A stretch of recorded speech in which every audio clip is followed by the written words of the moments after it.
Bonjour et bienvenue sur Mon Bébé TV. Aujourd'hui, je reçois Monsieur De Préval, psychomotricien. Bonjour.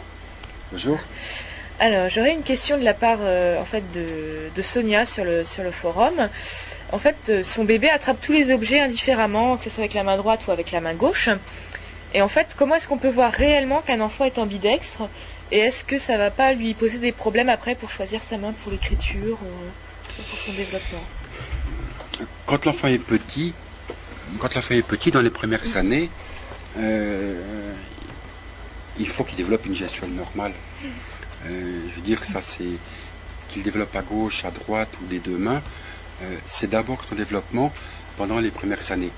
Alors c'est vrai qu'après, quand il sera en maternelle, la question se posera petit à petit de savoir avec quelle main il va pouvoir dessiner, avec quelle main il va pouvoir faire telle ou telle tâche.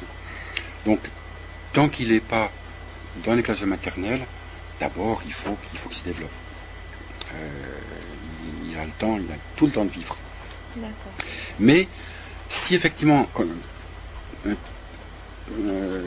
quand il est en maternelle, effectivement, quand il se prépare à l'écriture pour aller à l'école primaire, là la question peut se poser de savoir est-ce qu'on veut lui faire choisir la main gauche ou la main droite pour tenir le pinceau ou le crayon.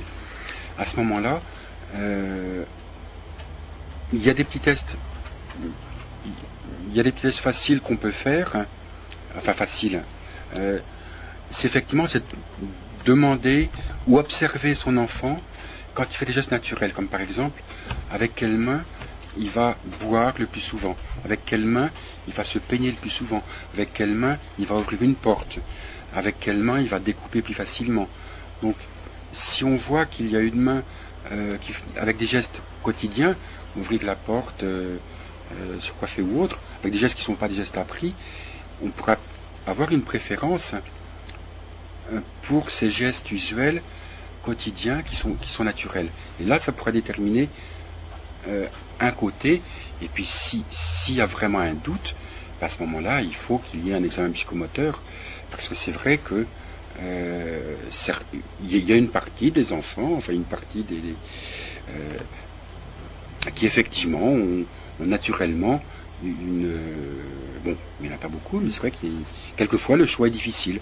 Donc plutôt que de choisir pour l'enfant, il faut voir les gestuels le plus souvent, ou une consultation si vraiment la question est insoluble, quoi.